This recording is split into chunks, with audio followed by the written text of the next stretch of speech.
Yeah, Gary, I want to ask you a question. Maybe if we've established freedom as kind of a great good, we're still on this topic of geopolitics, and as you look at all of the geopolitical chess players, what do you think is the biggest threat to freedom right now? Is it China? Is it Russia?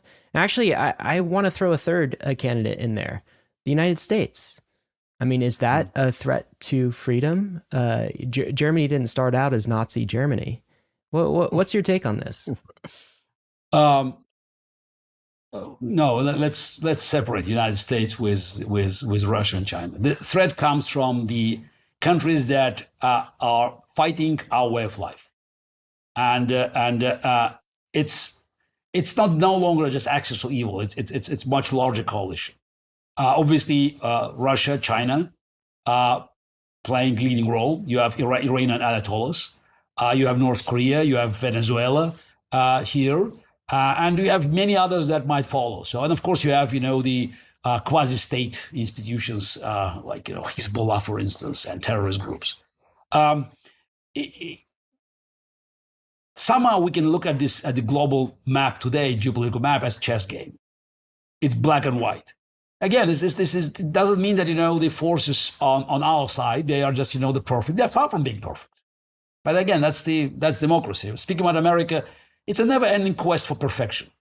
But again, you look at American history. America always answered challenges. Maybe a little later than we wanted, but still, always had an inner strengths to address the challenges, even the most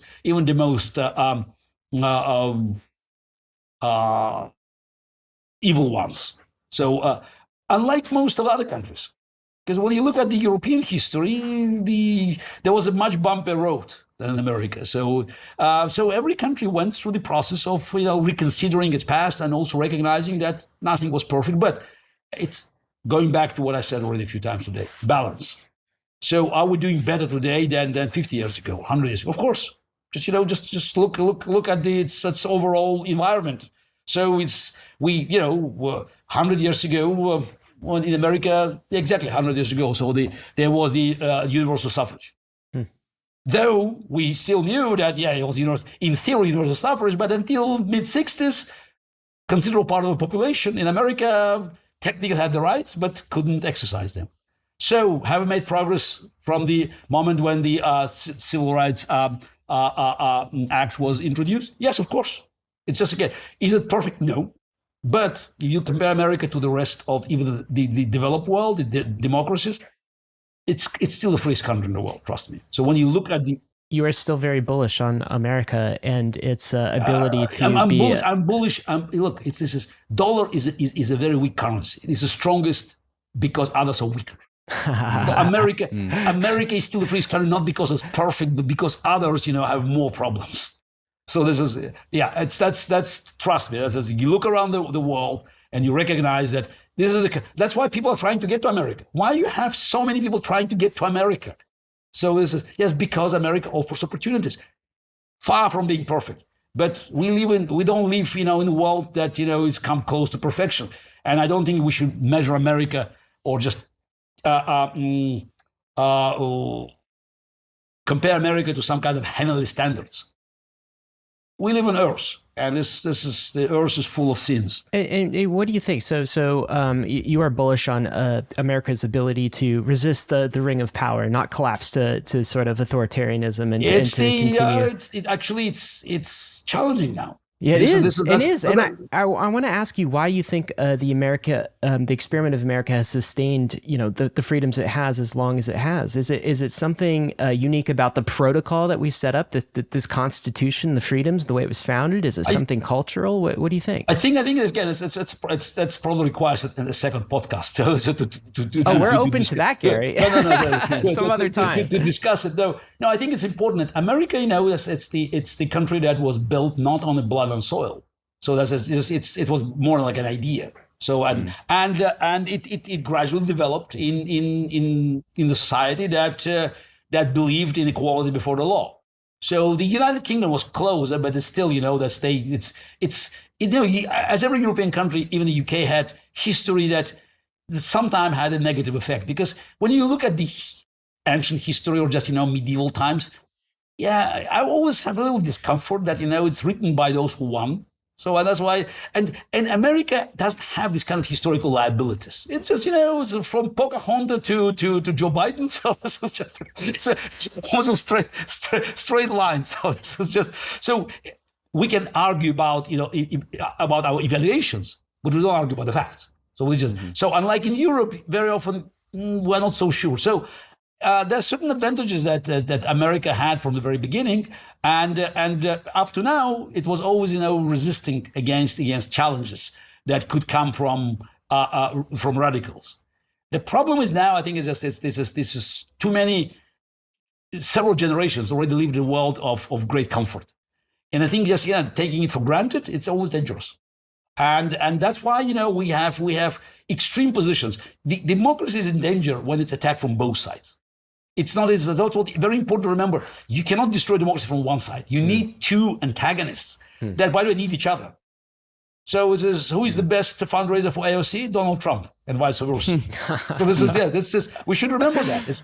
So in Germany, when people say Hitler won elections, no, he hasn't won elections. The best result Nazi had in November 1932 was just over 37%. But the communists made nearly 16%. So which meant that more than half of German population rejected democracy as an institution. So, and then you already had, it's a path to dictatorship, whether it's going to one side or another. So it's what's happening now in America is just, it's the aggressive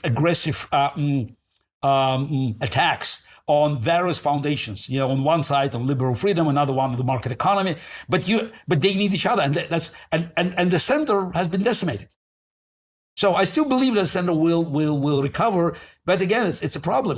The reason Joe Biden was elected in 2020 is because he represents a hope of normalcy. Just again, not perfect choice, but clearly people wanted just to find some kind of a balance. Look at Donald Trump and potentially at Bernie Sanders. So, but now we need to move on. So that's why again, it's just if you follow my article, so I argue that Joe Biden should recognize that his place in history depends on carrying the torch and passing it to the right person. So my suggestion is that he should step down at one point, and nominate Lloyd Austin as the most capable member of the cabinet to continue, which by the way will solve the problem with Donald Trump. So that's who cannot beat even generic Democrat, but still. Right.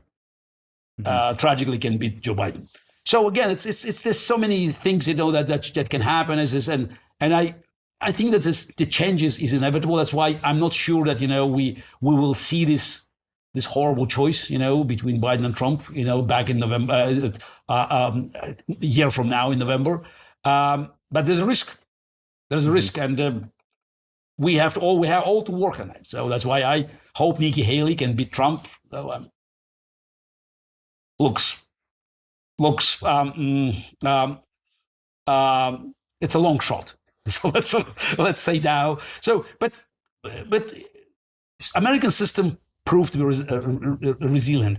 But we reached a point where the conflict in the society is between radical factions. The society is too deep, and majority in the center, which again could be center right, center left.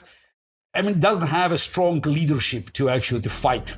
That's why I think the political system that caused us this problem has to be redesigned. To continue leveling up your crypto game, then you need to get on the Bankless newsletter. It's the world's most popular crypto email and is completely free. Just click below to sign up.